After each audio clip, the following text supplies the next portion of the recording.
Hey, we're looking at Ecclesiastes 5, verses 2 through 7 this morning. Do not be hasty in word or impulsive in thought to bring up a matter in the presence of God. For God is in heaven and you are on the earth. Therefore let your words be few. For the dream comes through much effort and the voice of a fool through many words. When you make a vow to God, do not be late in paying it, for he takes no delight in fools. Pay what you vow. It is better that you should not vow than that you should vow and not pay.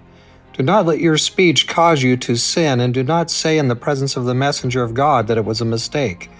Why should God be angry on account of your voice and destroy the work of your hands? For in many dreams and in many words there is emptiness. Rather, fear God. All right, so this is a little bit alien to us, but this business about vows and lots of words, and yes, in the time that we're looking at here, way back when, going ahead and making big vows, making big claims. God, I'm going to do this, this, and this. I'm sorry I've done this, but I'm going to sort of make reparations by doing all this, this, and this. And Ecclesiastes says, be careful. We don't need lots of promises. You know, what we really need is, our promises are like ropes of sand. Let's just be honest. We make a decision, we want to do it, and unless we're just firm to the core, we often fail. It doesn't mean we shouldn't seek to be faithful. Of course we should. But making these big promises and big claims, God, I'll do this, this, and this, if you don't, if you'll kind of forgive me on this, listen, he says, let your vows be few. Don't make lots of words. Don't be giving God lots of big stories. Remember what we said. God isn't going to be fooled. He's not going to be swayed. You're not going to persuade him to look at the facts in a different way. He knows the facts. God knows the facts. So be careful of lots of vows. Instead, you know what? Be repentant. Let God transform your heart. Let him completely change you. Be completely surrendered to him. God, be open. God, please forgive me. I've done this. Be open in your confession to him. Tell him what you've done honestly, and be honest about your desire not to do it again. And claim his power. Lay claim to his power. He will help you. So then it also talks about dreams in this passage, doesn't it? So, right, some people have ideas and they think they're from God, and not every dream's from God, and not every dream isn't from God. Sometimes God does talk to us via dreams.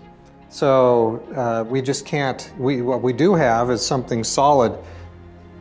Where have I got it over here? What we do have is something very, very, very solid, and that's the Word. That's the solid thing. In fact, that's the one solid thing you've got in your life, is the promises of God in the Bible. So let's let him be true, and let's receive his gifts of forgiveness and empowerment, and let's go on into better things. All right, let's put in a note here on this vows business out here at verse 7.